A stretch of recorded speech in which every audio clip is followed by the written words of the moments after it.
Hey everyone, welcome to my channel. My name's Amanda, and tonight for dinner I made a delicious creamy sun-dried tomato chicken and orzo in my Ninja Foodi PossibleCooker Pro.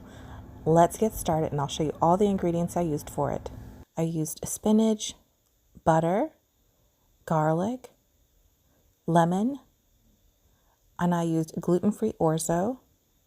You can use regular orzo, a yellow onion, some paprika, some oregano, Dijon mustard, Parmesan cheese, salt, sun-dried tomatoes, heavy whipping cream, olive oil, water,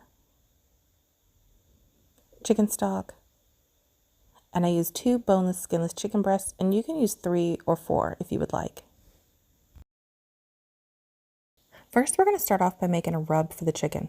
We're going to take 2 teaspoons of paprika, 2 teaspoons of dried oregano, and half a teaspoon of salt, and then go ahead and mix that together.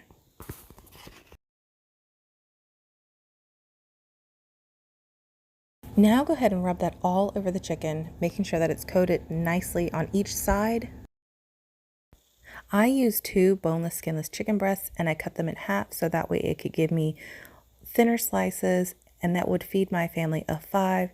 I have 3 children and they are 9, 6, and 2, and this works great for my family size. Now you can always do more chicken and do like 3 or 4 total, and it'll still work out perfect for everything adding into this. We're going to go ahead and start off with the sear saute setting. We're going to keep it on high and we're going to hit start.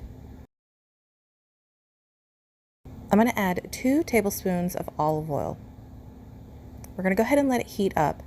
We're not going to add any chicken until it says add food. So in the meantime, we're going to go ahead and cut up 3 cloves of garlic. You can mince it up, you could slice it up. I'm slicing mine up. I love to slice mine up because, I don't know, I really love a nice bite of garlic. I'm a garlic lover. So you can do however you would want your garlic to be. You can even grate it too if you want it to be really nice and fine. And we're going to set the garlic to the side. Now we're going to take our yellow onion. We're only going to use half of it. Now if you would like to, you can use a shallot. I've used both. They both are amazing, but I have a yellow onion on hand, so that's what I'm going to use. So I'm only going to use half of it, and I'm going to dice it up into small pieces. Once you have that diced up, then we're just going to set that to the side because we're not going to saute them up yet. My Ninja now says add food, so we're going to go ahead and put the chicken in, and we're going to sear it for 1 minute and 30 seconds on each side to give it a nice golden color. This is one of my favorite recipes to make, but I've never made it in my Ninja Foodi PossibleCooker Pro. I've always made it in my Dutch oven, and I wanted to try something different and see how it worked, and I was really happy with the results and how it turned out, and it was super easy to make it in my Ninja.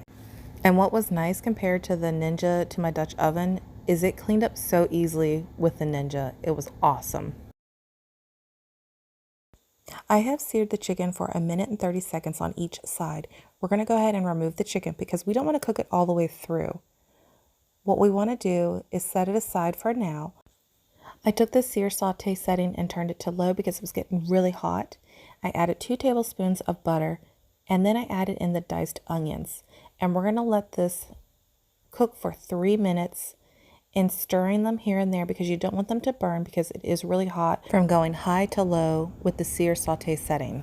You just want to really soften the onions up and do this for 3 minutes. I absolutely love that the Ninja can do the sear saute setting. It is amazing. It has now been 3 minutes and the onions are right where I want them to be, nice and soft. Now we're going to go ahead and add the garlic in and 1 cup of orzo, and we're going to let it cook until lightly golden for a good 2 to 3 minutes and stir it around as well throughout those 2 to 3 minutes. This will help enhance the flavor to the orzo and make it nice and creamy too. You will love this dish. It is amazing and just full of flavor. It has now been 3 minutes, and now we're going to go on to the next step, and we're going to deglaze the pan with a half cup of chicken stock. Now you can add a dry white wine, like a pinot grigio or a sauvignon blanc. Either one is perfectly fine. I like to do chicken stock because that's what I have in my house, and it still tastes amazing too. So if you don't want to use the chicken stock, just swap it out with a dry white wine, but still use it as a half a cup. Now add 1.5 cups of water. Add 1 cup of heavy whipping cream. Add 2 teaspoons of Dijon mustard, and it's okay that it's a little over the top. Mine is. It still tasted amazing, and it is a little tricky trying to get it out of the teaspoon. Add 1/3 cup of Parmesan cheese. Now you can use grated Parmesan cheese, but I had Kraft Parmesan cheese, so that's what I used. Go ahead and stir it all in, so that way it's mixed nicely. Add 2 cups of fresh spinach and give it another good stir. Now add half a cup oil-packed sun-dried tomatoes, but you do want to drain the oil from it. Now the brand that I use I get from Costco, but when it's in the refrigerator it congels, so I didn't have time to let it get to room temperature to drain all the oil. I just added mine in. It still works fine, so either way is fine. If you don't drain it, it's not going to be the end of the world. It'll still be amazing, and it'll still have that beautiful flavor. Now that we have all those steps done, we can go ahead and put our chicken in. It smells amazing already. And I love how beautiful the chicken looks. It has just this great color to it from searing it. I am also adding in the juice that was left from the chicken. That took 16 minutes and 24 seconds from searing the chicken and all the way up to the end right there. And now we're going to go ahead and turn it to slow cook setting, and we're going to put it on low. And now I'm putting it for 4 hours. Now I'm putting it at 4 hours because I have always normally cooked this in my Dutch oven, and I wasn't quite sure on how long to actually cook it for. It ended up only taking 2 hours to cook, which worked out perfect because everyone was getting really hungry. So we had dinner just a little bit early today, but it was amazing. And the orzo was so soft and the chicken was just delicious. I did check it the first hour in because I wanted to see how soft the orzo was. I didn't want to have crunchy orzo. I wanted to have soft, smooth, creamy, delicious, enriched, flavorful orzo. So I definitely checked it the first hour in. I gave it a stir. I wanted to make sure that it wasn't sticking to the bottom of my Ninja. There was one little area where there was some orzo sticking, but not much. I'm really glad I did check on it because it really did help loosen it up, and it was perfect then. It was amazing how it cooked in it. I was very happy with it. When I cook it in my Dutch oven, it constantly sticks to the bottom, and I feel like I lose so much orzo in it. So this worked out great because of that non-stick coating in the Ninja. Then when there was 2 hours and 20 minutes left on the Ninja, I gave it another good stir because I wanted to see where we were at with the consistency of the orzo. It was almost there. Literally took 20 more minutes, and it was done at 2 hours. But I definitely wanted to make sure that, the orzo was right where I wanted it to be. It's gluten-free orzo too, so gluten-free orzo is not cheap. So I definitely wanted to make sure it was how I wanted it to be. With 2 hours and 6 minutes left on the Ninja, I wanted to go ahead and check how the orzo was doing. The orzo was done, and I also checked the internal temperature of the chicken, and that was done too. It was all done. It did not take long at all. I mean, it smelled amazing when I took the lid off too. I was very happy with the smell and the outcome of it, especially since I've always cooked it in my Dutch oven. This turned out amazing, and it was awesome too. Same flavor, same texture, beautiful. It was delicious. It was done. So I turned it off. I put the lid on so that way it would stay nice and warm.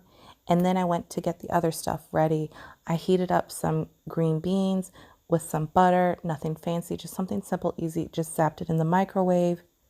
I sliced up some lemon so that way we could drizzle it over top. Now this is definitely optional. You don't have to do this.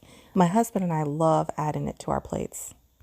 My kids have a great time too, experimenting with it, especially, trying the lemon itself, but it does really enhance the flavors. It is delicious. I love to plate my children's plates first. If you've watched my other videos, I like to do this because it really helps to where it lets it cool down a little bit. So when we all do go to eat, their plates are nice right where their temperature should be, that they like it for being children, and it works out amazing. I also like to cut up the chicken here at the counter or anything else that needs to be cut too right now, because that just really saves me a lot of time as a mom when I get to the table, and I can actually enjoy my meal as well while they're enjoying their food. It really saves a lot of time. Now you don't have to do green beans with this. You can also do Brussels sprouts or asparagus, which is both amazing with this dish. I have tried it. I absolutely love both of them. My favorite actually is asparagus. It's so delicious with it. And here's how my children's plates look. They are ready to go out into the dining room table, and I'm going to go ahead and start plating up my husband's plate and my plate, and then we can all eat and enjoy it.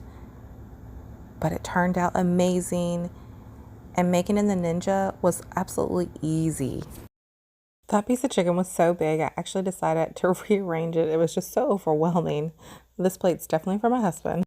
It is very rare when we go out to eat. 1, I'm gluten-free, so it makes it really challenging going out to eat. 2, we have 3 kids, and it gets expensive. I like to try to save money where we can. And I enjoy cooking. I really love cooking. So I like to try to make our plates fancy and fun. It just makes it feel nice to do something like that. So that way it's more enjoyable. Like if we were out to eat, where you get a really nice plate of food. I just try to make it really enjoyable for all of us. But look how delicious that turned out. It was so full of flavor. The orzo was so soft and creamy.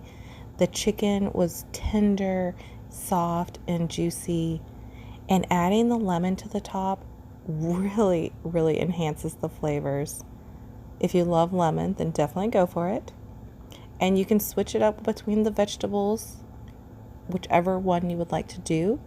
And if you're not gluten-free, you can switch out the gluten-free orzo for a regular orzo.